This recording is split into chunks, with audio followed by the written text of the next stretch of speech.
Hey, joyeux Halloween tout le monde! Aujourd'hui, on brasse Pumpkin Ale.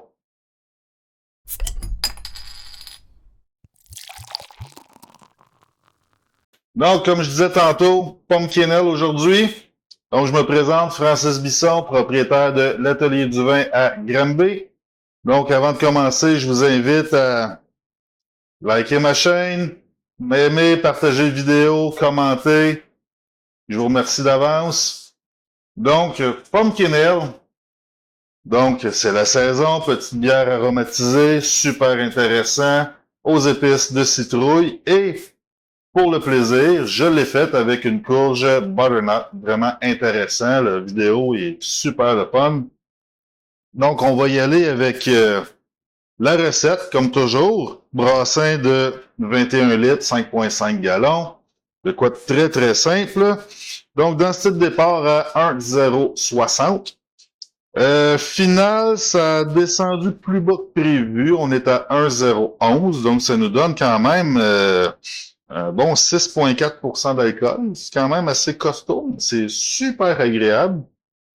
On sent les épices, c'est vraiment intéressant. Bon petit goût, de quoi de super le fun. Une belle bière rouge-orange un peu. Donc parfait pour fitter avec la citrouille.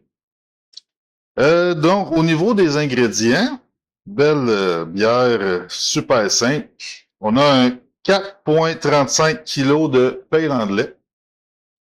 J'ai un 200 g de caramel 20, 200 g de caramel 40, un 200 g de Dark Crystal qui est dans les alentours de, vous pouvez y aller avec un 120, 100 g de Special Roast. On pourrait s'arrêter là, mais là, pour le plaisir, j'ai été avec une courge butternut, comme je vous disais. Donc, j'en ai une qui pèse environ 1 kg que j'ai fait retirer au four. On va voir dans la vidéo plus tard.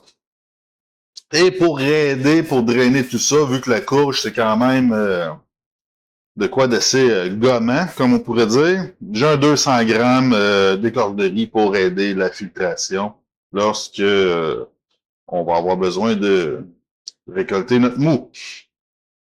Donc, ça, c'est pour nos ingrédients. Côté houblon, très très simple, on a un 32 grammes de East Kent Golding à 60 minutes, vraiment très très simple. Là, on vise un 23-24 IBU, là, pas plus que ça. C'est vraiment juste pour donner l'amertume. Là où c'est que c'est intéressant, c'est au niveau des épices. On a un huitième de cuillère à thé de piment de la Jamaïque, allspice. On a ensuite de ça une demi-cuillère à thé de cannelle en poudre. Ensuite, on a un quart de cuillère à thé de gingembre en poudre et un huitième de cuillère à thé de muscade, encore en poudre. Donc ça, c'est ce qu'on va rajouter dans la dernière minute, vraiment à la fin de l'ébullition. Donc, comme je disais, on bouille pour un 60 minutes. Un mash de 1h30, 90 minutes pour vraiment donner le temps, vu qu'on met de la courge, là, pour bien convertir, à 68, 1h30 de temps. On bouille 60 minutes. Pour ce qui est de notre profil d'eau, c'est tout en dessous dans la description. Levure S04. Là, étant donné que j'ai une densité plus basse que prévu, la levure elle a atténué un petit peu plus. La refaire, je changerais pour une levure qui atténue moins pour avoir un profil un peu plus sucré. Ça serait vraiment très intéressant d'avoir une densité des alentours de 10-15, 10-16 là, pour avoir une texture un peu plus intéressante, un petit peu plus sucrée avec les épices. Ça serait vraiment intéressant. On aurait l'impression de boire une tarte. Donc, ça pourrait être de quoi de super le fun. Donc, on s'en va voir notre petite vidéo de fabrication. Cheers! Aujourd'hui, pour notre Smashin' Pumpkin Ale, petite bière aux épices de citrouille, on y va avec Butternut Squash. Donc, vraiment de quoi de super intéressant qu'on va faire griller au four. Puis, on a des belles petites épices ici. On a cannelle, muscade, gingembre et piment de la Jamaïque, allspice. Vraiment, wow, c'est de saison. Donc, on coupe ça, on la met au four. Je vous reviens, ce sera pas long. Donc, j'ai préparé notre petite courge. Donc, on va mettre ça au four jusqu'à temps qu'il vienne dorer, caraméliser à 330 Fahrenheit. On met ça là et on surveille la cuisson. Voilà notre courge après plus ou moins 3/4 d'heure, 1 heure à peu près. Là. Allez-y à l'œil, au toucher. Ils sont bien molles. Donc, on va les défaire, puis on va pouvoir commencer notre brossage. Voilà, maintenant notre eau est prête. Fait que c'est là qu'on va rajouter nos céréales. Comme vous voyez, j'ai de l'écorce de riz est déjà mélangée. Là. Un petit peu d'écorce de riz pour nous aider, mais qu'on rajoute notre courge. C'est une texture qui est quand même assez collante, donc pour nous aider à drainer, on y va avec de l'écorce de riz. Comme toujours, on brasse bien comme il faut.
Et maintenant, notre purée de notre courge que j'en ai ajouté.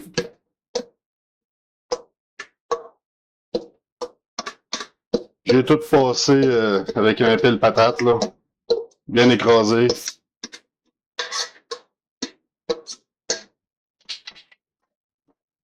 Voilà. Et on mélange comme il faut.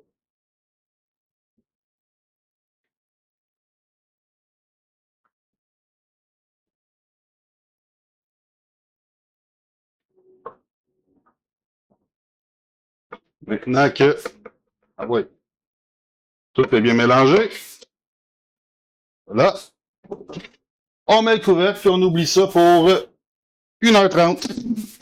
Et voilà. À tantôt. Bon, notre mâche est fini. Regardez ça, comment c'est beau. Hein? C'est juste plate que vous n'avez pas l'odeur. Ça sent incroyablement bon. Wow.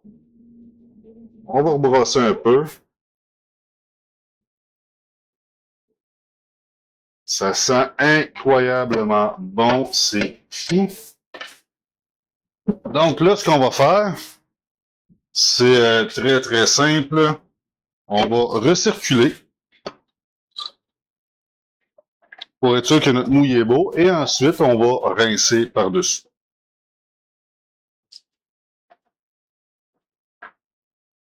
Donc, aussi simple que ça, on vient mettre par-dessus comme c'est ici.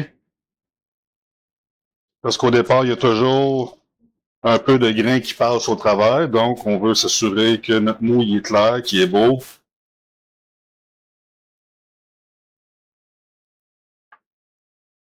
Regardez-moi la couleur de ça. Vous voyez, on voit les grains un peu par-dessus.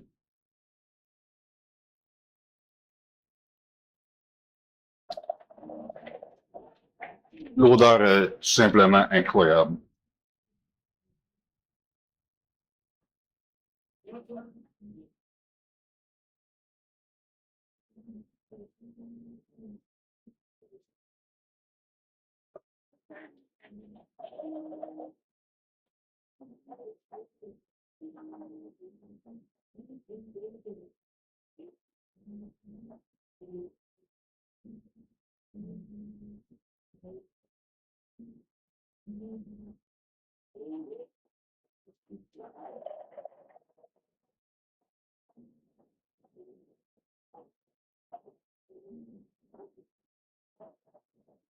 Donc, vous voyez, par rapport à tantôt, c'est déjà beaucoup mieux. On peut faire encore un peu.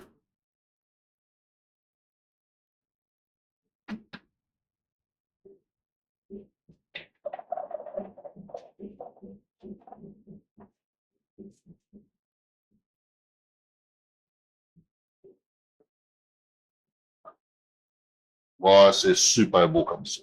Fait qu'on va y aller comme ça. Donc, même principe.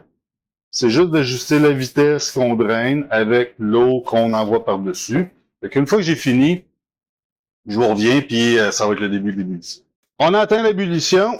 Donc, ajout doublon. Le seul ajout, 32 grammes, Eastcan Golding. Hop, 60 minutes.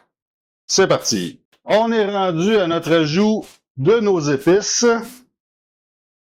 Dans la dernière minute, on brasse ça comme faut. Fait que, oh que ça sent bon. Alors, une dernière petite minute d'ébullition, puis on se met à refroidir ça. Et voilà, l'ébullition est finie. Donc là, on refroidit, puis on envoie ça dans le fermenteur. Après ça, on va mettre notre petite levure. Refroidissement fini, notre fermenteur y est plein. On y va avec la S04, petite levure anglaise, très basique, qui fait une super de bel job. On y va là-dessus. Et voilà. Donc là, on met le couvercle avec notre bande. On oublie ça pour 2 semaines jusqu'à l'embouteillage. Dans ce cas-ci, on va la mettre en canette. Donc, à dans 2 semaines.